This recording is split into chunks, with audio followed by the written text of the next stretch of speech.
Hello everyone, welcome to my YouTube channel learn with Kanika. आज हम करेंगे यूपी प्राइमरी सुपर टेट के लिए इंग्लिश का प्रैक्टिस सेट 5, जिसमें हम इंग्लिश के इम्पोर्टेंट 50 क्वेश्चंस करेंगे। इससे पहले हम इंग्लिश के 4 सेट कंप्लीट कर चुके हैं, तो अगर आपने वीडियो नहीं देखी है तो आप प्लेलिस्ट में जाकर ज़रूर देख सकते हैं। साथ ही अगर आपको वीडियो अच्छी लगे तो इसे लाइक एंड शेयर ज़रूर कीजिएगा। हमारा क्वेश्चन फर्स्ट है, choose the word that is most nearly opposite in meaning to the word recalled. तो रिकॉल्ड यहाँ पर वर्ड दिया गया है, इसका हमें एंटोनियम अपोजिट वर्ड बताना है। तो रिकॉल्ड का हमें देखने में लगेगा कि हम इसका आंसर कॉल्ड लगा दें, या ऑप्शन हमें दे रखे हैं रिजेक्टेड, फॉरगॉट या फॉरगिव। तो रिकॉल्ड होता है किसी चीज़ को याद रखना, तो इसका अपोजिट वर्ड हमारा कॉल्ड नहीं होगा। कॉल्ड मीन्स तो क्योंकि कहा गया होता है, तो यहाँ पर आएगा इसका answer option B, forgot means भूल जाना। नेक्स्ट है, चूज द करेक्ट स्पेलिंग। जो पजेसेस की करेक्ट स्पेलिंग है वो क्या होगी? तो इसमें यहाँ पर हमारा POSSESS ये होगी पजेसेस की स्पेलिंग, तो आंसर होगा ऑप्शन बी। नेक्स्ट है, read the following poem carefully and answer the questions. Weavers weaving at the break of day, why do you weave a garment so gay? Blue as the wing of a blue-bird wild, we weaves the ropes of a newborn child. Weavers weaving at fall of night, why do you weave a garment so bright? Like the plums of a peacock, purple and green, we weave the marriage wheels of a queen. Weavers weaving Solomon and still, what do you weave in the moonlight chill? White as a feather and a white as a cloud, we weave a dead man's funeral's road. तो यहाँ पर ये question पूछा है कि 3 stages बतानी है जो पोएम में मेंशन की गई हैं। तो यहाँ पर अगर हम देखें तो सबसे पहले तो हमें दिया गया था न्यू बॉर्न चाइल्ड, तो मीन्स ये तो हमारी हो गई इन्फेंसी की स्टेज, जब नवजात शिशु होता है, तो न्यू बॉर्न चाइल्ड हो गई। सेकंड हमारा उसके बाद यहाँ पर दे रखा है मैरिज से रिलेटेड, तो मैरिज कब करेंगे? चाइल्डहुड तो इसमें आ नहीं सकता, तो यूथ आ जाएगा यहाँ पर जब यंग पर्सन होगा। और सबसे लास्ट हमारा डेथ दे ही रखा है कि डेड मैन, तो इसमें ऑप्शन के अकॉर्डिंग हम देख लेंगे। फर्स्ट में इन्फेंशिया, ठीक है, चाइल्डहुड में तो मैरिज होगी नहीं, तो ऑप्शन ए हमारा रॉन्ग हो जाएगा। फिर है इन्फेंसी, यूथ और डेथ। डेथ से ही पता चल जाएगा क्योंकि सबसे लास्ट में डेथ दे रखी है और किसी भी ऑप्शन में डेथ नहीं है, तो आंसर होगा ऑप्शन बी। नेक्स्ट है, read the comprehension passage carefully and answer the question. तो यहाँ पर क्वेश्चन दिया है, which statement is not true about crescograph. Crescograph के जो बारे में दे रखी है हमें 4 स्टेटमेंट, कौन सा ट्रू नहीं है? फर्स्ट दे रखा है it records the growth of plants, यहाँ पर ये प्लांट्स की स्पेलिंग गलत है। नेक्स्ट है, crescograph showed that plants don't have a कीन साइट। थर्ड दे रखा है, crescograph magnifies the movement of plant tissues, या ऑल आर ट्रू। तो हम पैसेज के अकॉर्डिंग देखते हैं। यहाँ दे रखा है बोस no, he was right and proved it. To begin with, he designed and built a machine which recorded findings with maximum exactness. तो उन्होंने एक मशीन फाइंड की थी जिसको क्या बोला था? Crescograph. The amazing instrument which records, अब ये क्या रिकॉर्ड करता है? ये हमारा ऑप्शन ए में दे रखा था कि crescograph it records the growth of plants, तो ऑप्शन ए हमारा बिल्कुल ठीक है। नेक्स्ट है, it magnifies the movement of plant tissues 10,000 times and can record the reaction of plants to manures. तो ये हमारा ऑप्शन 3 में दे रखा था कि वो मूवमेंट देखता है, तो ये हमारा ये वाला ऑप्शन भी ठीक हो जाएगा। नेक्स्ट है, the crescograph prove that Bose had not been wrong. It shows that plants have hearts and are capable of feeling. The crexograph indicate that plants have been a keen sight and react to rays of light. तो यहाँ पर दे रखा है कि उनमें plants में कीन site होती है, और हमें ऑप्शन में दे रखा था डोंट, तो हमारा ऑप्शन ए भी ठीक है, सी भी ठीक है, लेकिन जो ऑप्शन बी है ये हमारा हो जाएगा रॉन्ग क्योंकि यहाँ पर डोंट दिया हुआ है। नेक्स्ट है, fill in the blanks by choosing the appropriate articles. Dash India of today differs from dash India of yesterday. तो यहाँ पर दोनों में इंडिया से पहले दाई लगेगा, द इंडिया ऑफ टुडे डिफर्स फ्रॉम द इंडिया ऑफ येस्टरडे, तो आंसर होगा ऑप्शन सी। नेक्स्ट है, fill in the blanks with suitable pronouns given below sentence. These mangoes are rotten, throw dash away. तो यहाँ पर हमारा यूज़ होगा कि दीज मैंगोज, ये अरे सड़ गए हैं तो इन्हें फेंकना है, तो उसके लिए बहुत सारे मैंगोज हैं, तो ये आएगा throw them away, option D. Next है complete the phrasal verb in the following sentence. The tourist guide pointed dash the most important buildings. तो यहाँ पर यूज़ होगा the tourist guide pointed out कि उन्होंने ढूंढी जो सबसे इम्पॉर्टेंट बिल्डिंग्स हैं। तो आंसर होगा ऑप्शन बी आउट। नेक्स्ट है fill in the correct preposition in the following. I prefer Chaucer dash Spenser in reading English poetry. तो जहाँ भी हमारा प्रेफर यूज़ होगा तो यहाँ पर हम यूज़ करेंगे देन। तो I prefer Chaucer than Spenser. तो आंसर हो जाएगा ऑप्शन ए। नेक्स्ट है as unstable as dash. Unstable, जो चीज़ अनस्टेबल हो तो इनमें से क्या होगी, वाटर, मरकरी, म्यूल, एयर। तो यहाँ पर आ जाएगा एज अनस्टेबल एज, जैसे वाटर हमेशा चलता रहता है तो एज वाटर। नेक्स्ट है क्वेरीड मीन्स। तो क्वेरीड का जो मीनिंग है ये हो जाएगा एक्सट्रैक्ट, किसी चीज़ को निकाल देना, option A. Choose the word that is most nearly opposite in meaning to the word onerous. Onerous का जो अपोजिट वर्ड है वो हमारा क्या होगा, तो ये हो जाएगा ईजी। ऑनेरस का मीनिंग होगा हार्ड, तो इसका अपोजिट वर्ड हो जाएगा ईजी। नेक्स्ट है choose the incorrect spelling. Incorrect spelling हमें देखनी है यहाँ पर कौन सी होगी, तो लोनर भी ठीक है, ग्रामर भी ठीक है, अर्थमेटिक भी ठीक है, लेकिन जो मैथमेटिक्स है उसमें ई की जगह हमारा क्या यूज़ होगा, ए। तो आंसर हो जाएगा ऑप्शन बी। नेक्स्ट है read the following poem carefully and answer the question. What is the meaning of word down. तो डाउन का मीनिंग जो होता है ये हमें नॉर्मली भी पता है कि डाउन का मीनिंग होता है सनशाइन टाइम, जिस टाइम सूरज चमकता है। तो आंसर हो जाएगा ऑप्शन बी। नेक्स्ट है read the comprehension passage carefully and answer the question. इसमें दिया है a person who walks on feet. तो जो अपने पैरों पे चलता है उसको हमें नॉर्मल पता है क्या बोलते हैं, पेडेस्ट्रियन। तो आंसर होगा ऑप्शन बी। नेक्स्ट है fill in the blanks by choosing the correct appropriate article which is dash longest river in India. तो यहाँ पर सुपरलेटिव डिग्री का यूज़ हुआ है तो हमें लगाएंगे यहाँ पर the, which is the longest river in India. Next है fill in the blanks with suitable pronouns. We enjoy dash on the river. अब हमें वी के अकॉर्डिंग लगाना है तो हमारा आ जाएगा ourselves. We enjoyed ourselves on the river. Next है our captain said that we dash play a match. तो यहाँ पर वी दे रखा है तो उसके साथ हम यूज़ करेंगे we shall play a match.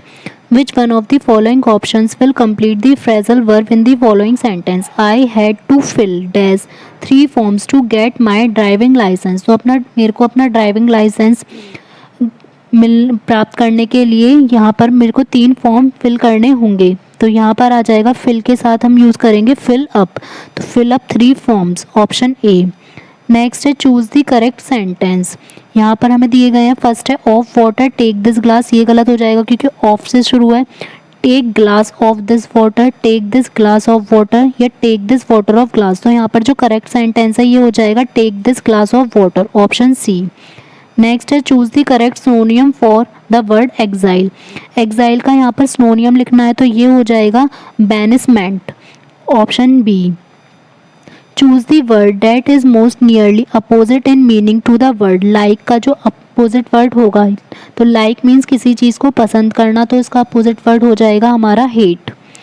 Next है choose the best option to complete the given sentence. They are not dash pupil there. तो यहाँ पर हमें लगाना है कि मच आएगा, मैनी आएगा, अ लॉट या फिर सम। तो यहाँ आ जाएगा there are not many pupil here, option B. Next है read the poem carefully and answer the question. यहाँ पर फर्स्ट में ही दिया हुआ है ये सीजलेस। तो सीजलेस का यहाँ पर बताना है कि ये इसका मीनिंग क्या होगा। तो जो वर्ड सीजलेस है इसका मीनिंग होता है कॉन्टिन्यूस, जो कि लगातार चलता रहे बिना रुके। नेक्स्ट है read the comprehension passage carefully and answer the question. यहाँ पर क्वेश्चन दिया है the seller scornfully throw the bowl on the ground. जो सेलर था उसने बाउल को नीचे क्यों फेंक दिया, because it was worth nothing, it was useless, he pretend it was useless for him, he did not buy gold pots. तो यहाँ पर अगर हम देखें तो यहाँ पर ये है लाइन में thinking that he would get the bowl for nothing, he pretended that it was useful and scornfully throw it on the ground. तो यही हमसे ऑप्शन सी में दे रखा है कि he pretended it was useless for him, तो answer हो जाएगा ऑप्शन सी। नेक्स्ट है fill in the blanks by choosing the appropriate articles. Copper is dash useful metal, तो यहाँ पर हमें यूजफुल से पहले यूज़ करना है, तो यू के अकॉर्डिंग नहीं देखेंगे, हम ये से लिखते हैं इसको, तो ये हो जाएगा हमारा व्यंजन, तो हो जाएगा copper is a useful metal. Fill in the blanks with suitable pronouns given below sentence between you and dash I don't believe him, तो यहाँ पर इसमें से चूज़ करना है कि हमारा क्या आएगा, तो यहाँ आई दे रखा है तो इसका मतलब तुम्हारे और मेरे, तो between you and me I don't believe him, option A. Next है I dash a lot of work today, तो यहाँ पर यूज़ होगा कि आई डिड अ, कि मैंने आज बहुत सारा वर्क किया, I did a lot of work today. Which prefix can be used for the following words, तो प्रिफिक्स हमें शुरू में लगाना है, टेक, चीफ एंड बिहेव से पहले हम कौन सा प्रिफिक्स है जो सभी में एक साथ लगा सकते हैं, तो यहाँ हम लगाएंगे मिस, तो mistake, mischief and misbehave. Next है choose the best option to complete the given sentence, there are not dash pupil there, तो यहाँ यही यूज़ होगा, many there are not many pupil here. Choose the synonym of the given word deceptive, तो इसका जो synonym है, same meaning है, तो इसका हो जाएगा हमारा option D misleading. Choose the word that is most nearly opposite in meaning, serious का अपोजिट जो हमारा होगा वो वर्ड कौन सा होगा, तो यहाँ पर आंसर हो जाएगा जॉली। नेक्स्ट है choose the option to which you can add L Y at the end to form a word, कि इनमें से कौन से वर्ड में हम एल वाई ऐड कर सकते हैं जिससे कि एक नया वर्ड बन जाए, तो यहाँ पर हो जाएगा ऑप्शन बी लेटली। नेक्स्ट है read the following poem carefully and answer the question. यहाँ बताना है antonym of word act, act means कोई चीज़ करना, तो उसका जो एंटोनियम है इसके अकॉर्डिंग यहाँ पर हो जाएगा आइडलनेस, और अगर इसका सिनोनियम पूछा जाता तो हो जाता मूव। नेक्स्ट है read the comprehension passage carefully and answer the question.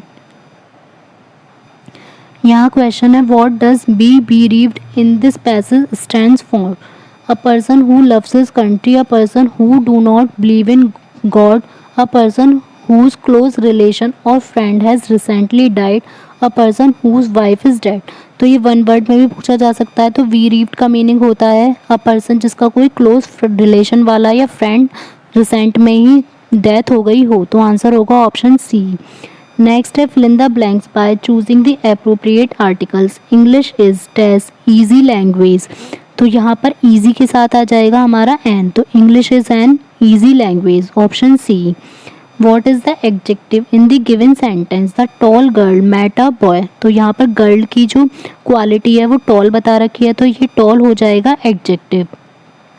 Next है use the correct form of verb in the following sentence, he dash in Allahabad for 5 years, तो यहाँ पर यूज होगा ही हैज़ बीन लिविंग, कि वह 5 साल से इलाहाबाद में रह रहा है, he has been living in Allahabad for 5 years।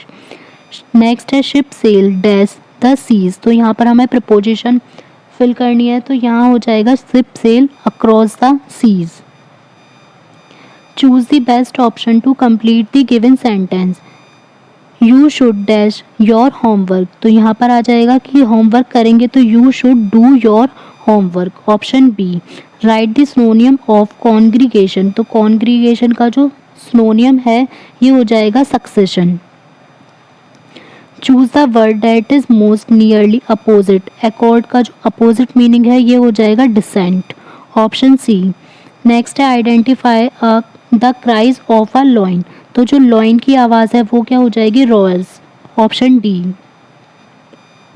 Read the following poem carefully and answer the question, what does stand fast means for, तो यहाँ पर बताना है कि ये जो फास्ट मीन का इसका मीनिंग क्या होगा, तो ये हो जाएगा remain firm.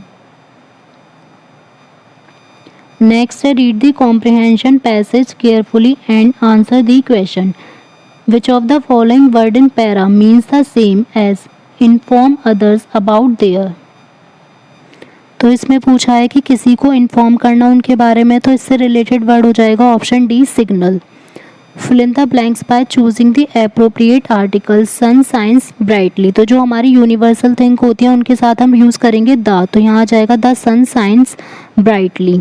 Identify the type of word that is underline in the given sentence. All the pupil cheered, तो जो ऑल दे रखा है ये हमें बताना है कि ये क्या होगा, तो ऑल आ जाएगा हमारा एडजेक्टिव। नेक्स्ट है what is the simple present of grow. Grow जो हमें ये पास्ट में दी गई है, जो इसकी सिंपल प्रेजेंट है ये हो जाएगी GROW, grow. We set dash for Delhi just after 10, तो यहाँ पर यूज़ करना है कि सेट ऑफ, कि हम निकलने वाले हैं तो दिल्ली के लिए, तो we set off for Delhi just after 10। To which of the following question will the sentence pupil in the villages of Rajasthan lead a very simple life be an appropriate answer। तो ये किस क्वेश्चन का answer हो सकता है कि जो राजस्थान के गांव के लोग होते हैं वो एक सिंपल लाइफ लीड करते हैं। फर्स्ट हमें क्वेश्चन दे रखा है why do people live in Rajasthan, कि राजस्थान में लोग क्यों रहते हैं। Where do people of Rajasthan live, कि राजस्थान के लोग कहाँ पर रहते हैं। Why do people of Rajasthan lead a simple life, कि वो राजस्थान के लोग सिंपल लाइफ क्यों लीड करते हैं, या व्हाट काइंड ऑफ लाइफ। तो यहाँ पर हमें रीज़न नहीं दिया हुआ, बस ये बताया कि वो सिंपल लाइफ लीड करते हैं, तो आंसर होगा ऑप्शन डी कि what kind of life do people in the villages of Rajasthan lead. अगर आपको क्लास अच्छी लगी हो तो वीडियो को लाइक एंड शेयर ज़रूर करें, और साथ ही चैनल पर अगर नए हैं तो चैनल को सब्सक्राइब करना ना भूलें। साथ ही आप बेल आइकन प्रेस कर सकते हैं ताकि आपको वीडियो का नोटिफिकेशन अपलोड होते ही मिल जाए। और कमेंट बॉक्स में ज़रूर शेयर करें कि आपको क्लास कैसी लगी और आपका स्कोर कैसा रहा। Thank you.